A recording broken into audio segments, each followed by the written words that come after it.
So in this section, we are going to discuss about zeros of the polynomial function. These are the objective. We try to find a polynomial with given zeros. For a polynomial function with integer coefficient, we try to find the rational zeros and other zeros if possible. And then finally, we use Descartes' rule of sign to find information about the number of real zeros of a polynomial function with real coefficient. So there is one fundamental theorem of algebra, that is, if you have a polynomial of degree n with n is greater or equal to 1, then this polynomial must have at least one zero in the system of complex number. It might be real zeros or might be just other complex number. So there must be at least one zero.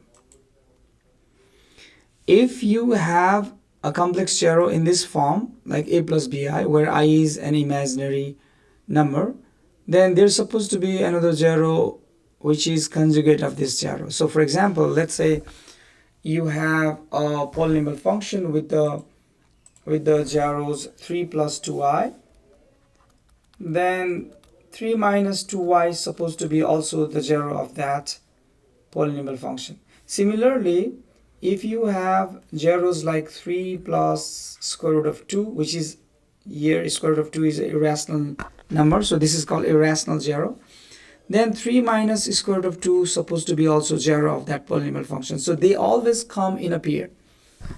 Okay?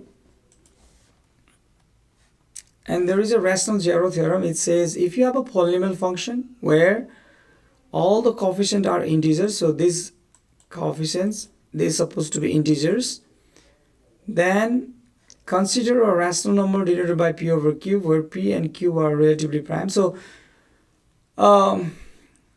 what it says is if you have zero of this polynomial function in this form, which is a rational zero, then the top part, the numerator part, it's supposed to be a factor of the constant, this one, and then the bottom part, the denominator part, it's supposed to be the factor of this number. So what rational zero theorem says, if you have a polynomial with a rational zero, if there is a possibility of rational zero, then that zero should come from the factor of a0 and factor of an. That's the rational zero theorem. And then there is another rule. It tells you Descartes' rule. It says if you have a polynomial function p of x, which is written in either ascending or descending order, and with a real coefficient and non-zero constant term, then we can, have this number of zeros, real zero of p of x, that would be either the same as the number of variation of sign in p of x. So depending on, let's say your p of x is 3x squared minus 2x plus 5. So how many sign variation do you see? You see from plus to minus one variation, minus to plus another variation. So there are two variations in sign. So the number of positive real zero for this one would be either same as the variation, which is either two zeros, or less than the number of variation of sign in p of x by a positive even integer. It would be either 2, or even integer means it would be 2 minus 2, which is 0. Either the number of real zero would be 2 or 0. Okay? The number of negative real zero, that's a positive real zero. And what about the negative real zero? The same as the number of variation of the sign p negative x. So just replace this x by negative x. So what happens is, if you replace this x by negative x, there is, because of this square, nothing will happen at the first term, but there is a negative sign becomes positive. So you see there is no variation. Everything, all the coefficient, they have positive sign, so no variation. So to find the negative real zero, the same as the number of variation of this polynomial, which is 0, or less than the number of variation of this polynomial function by a positive even integer. So keep in mind, there is no variation, so the 0 would be either 0 or less than 0, which is not possible. So 0 is the last one. So that is what it says, Descartes' rule. Okay, let's look at some example from this section.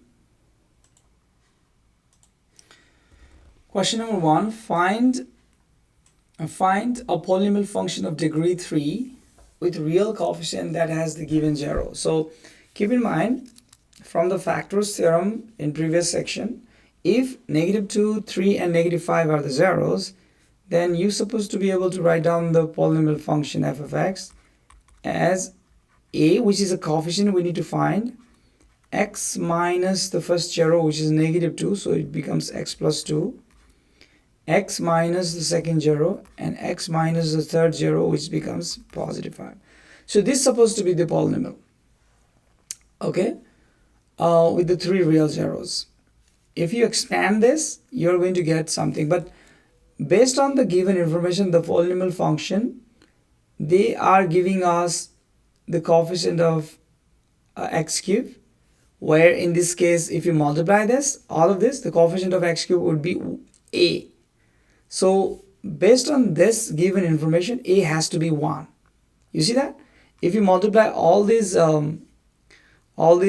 factors, if I multiply this to like x squared minus x minus 6, and then if I multiply one more time, that would be x cubed minus x squared. I'm multiplying every single term with every single term in the different factors. So x times x squared is x cubed, x times x is x squared, x times 6 is 6x, 5 times x squared, -5x, and -30. So if you combine this, the a would be the coefficient of x cubed, but here you see a is 1. So you can just replace this by 1 and then just do the simplification here. So x cubed, -x squared, and +5x squared. So that would be 4x squared, -6x, and -5, which is 11x, and then -30. So rest, they are same, -30, -11, and then in front of x squared, they're supposed to be 4.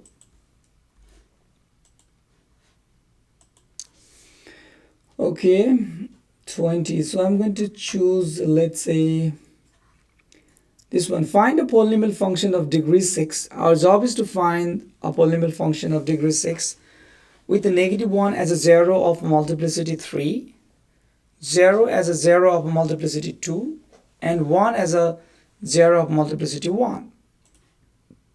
Okay.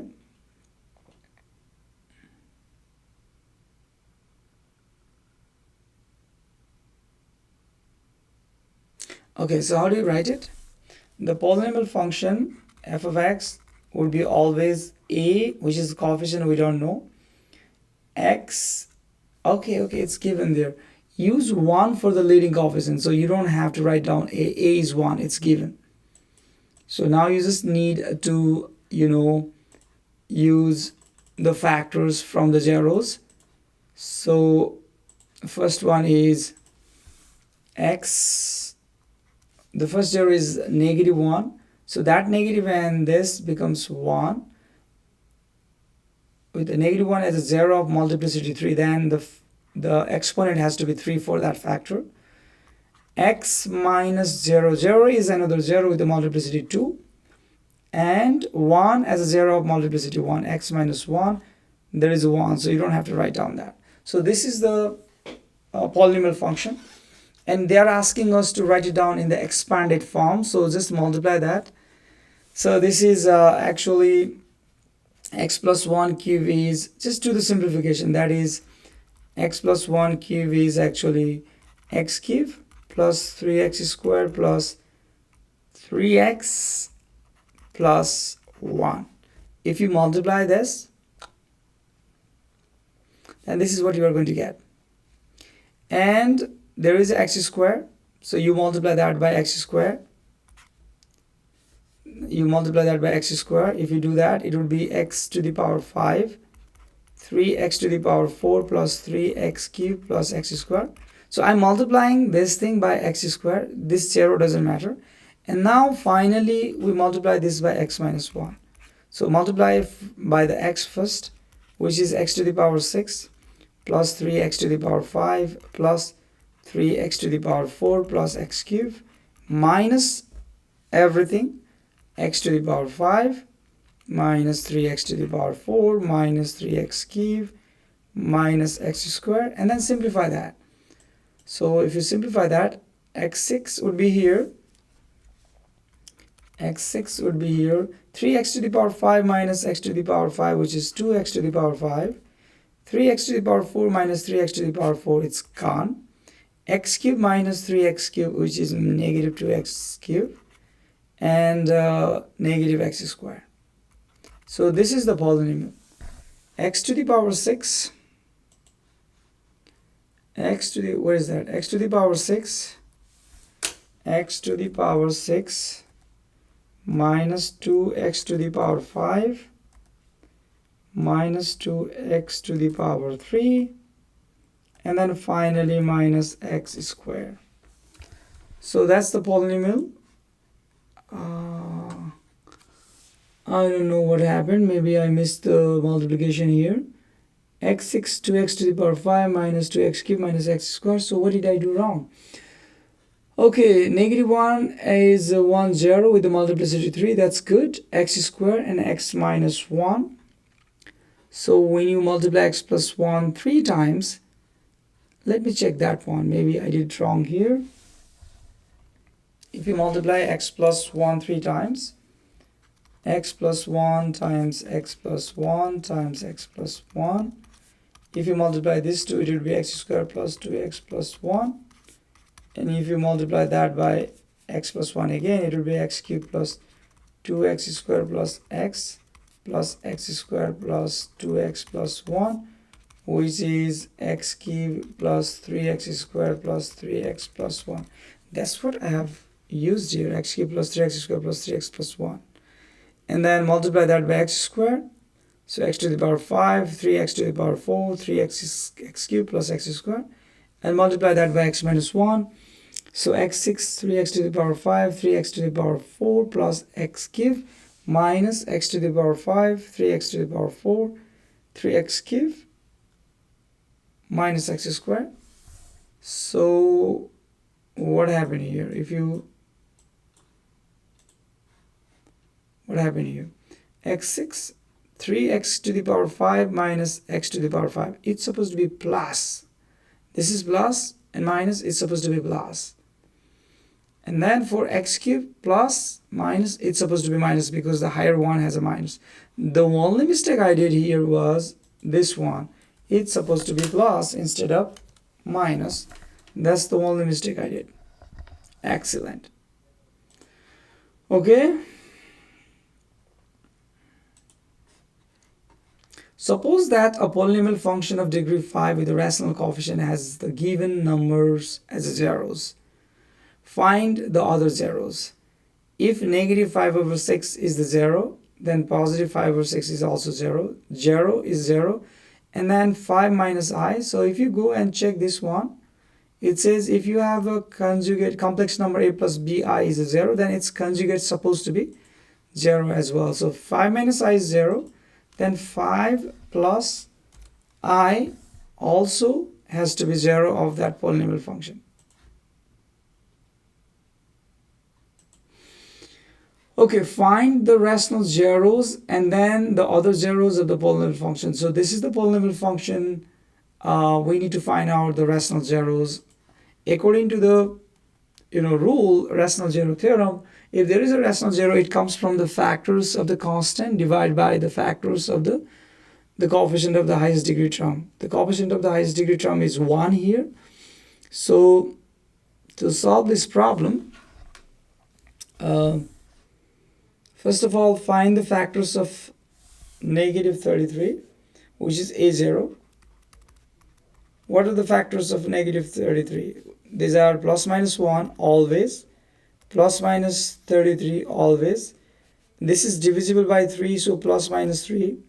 And this is also divisible by 11, so plus minus 11. So these are the potential zeros of this polynomial, because if n is just 1, so the factors of 1 are plus minus 1. If you divide this possible factors by plus minus 1, you are going to get the same thing.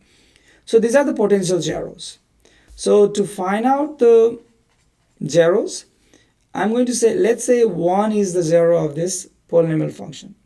So if 1 is the zero, then to get the rest of the zeros, I can divide, because if 1 is the zero, then x minus 1 has to be a factor of this. So x minus 1 has to be a factor of this. So to find the leftover factor, you have to divide this by x minus 1. That's the reason we cover synthetic division. So I am just assuming that, let's say 1 is the zero, and I'm saying I'm going to find out either it's a zero or not by using the synthetic division. For that, I will have to write down the coefficient of x cubed, which is 1, coefficient of x squared, which is 3, coefficient of x is negative 11, and constant term is negative 3, negative 33. So I'm going to use the synthetic division. I bring the 1 down. 1 times 1 is 1. If you add this, it's 4. 4 times 1 is 4. If you add this, it's a negative 7. Negative 7 times 1 is negative 7. If you add this, it's a negative 40. This has to be 0 for if 1 was the zeros of the zero of this function, this polynomial, but this is the remainder is not 0, so 1 is not the 0. So we need to find out zeros by checking all this potential. So I checked 1. I'm going to check negative 1 now. So negative 1 is also not the 0, because if you put negative 1 here, that would be negative, positive, negative, negative, positive 12, and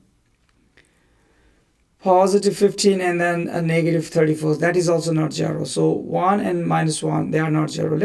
What about 3? 3 could be the 0. So I'm going to check the 3 now. Okay. So to check the 3, I'm going to use again the synthetic division, and my remainder has to be 0 if 3 is the 0 of this polynomial. 3 times 1 is 3, 3 3 1 is 6, 6 times 3 is 18. Okay, so 3 is the 0. Then okay, 18 minus 11 is 7. Is that 7? Yeah. And 7 times 3 is 21. This is not 0. So I'm going to check with negative 3. Is negative 3 0? 1, 3, negative 11, negative 33. 1 goes down. 1 times negative 3 is negative 3, which is 0. 0 times this is 0, negative 11. Negative 11 times negative 3 is positive 33. Look, we got the remainder 0. So that's the reason negative 3 is one of the 0. Now, what is that? I need more pages. So by using synthetic division, we found negative 3 is one of the 0. If negative 3 is one of the 0, then x minus minus 3, which is x plus 3, is one of the factor. And leftover factor, the quotient, can be found using this. So what is the quotient? From here, it's a negative 11, 0 times x, 1 times x squared. So the quotient would be x squared, because these are the coefficient of the quotient, negative 11, 0 times x, and plus 1 times x squared. So this is 0, so x squared minus 11. So x squared minus 11 is the quotient, and x plus 3 is one of the factor, because x plus 3 is one of the factor because negative 3 is one of the 0. So from here you can factor out x squared minus 11 as x plus square root of 11, and x minus square root of 11, and x plus 3. So these are the three factors.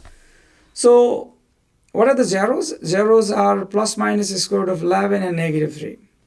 So there is one rational zero, which is -3, and then other zeros are plus and minus square root of 11. Okay, so the factorization of f of x into linear factor is this thing they are asking you. X, no, not like that. The factorization x plus square root of 11, and then x minus square root of 11, and then x plus 3. Let me double check it. The question is the factorization of f of x into linear factors. These are the linear factors. Okay.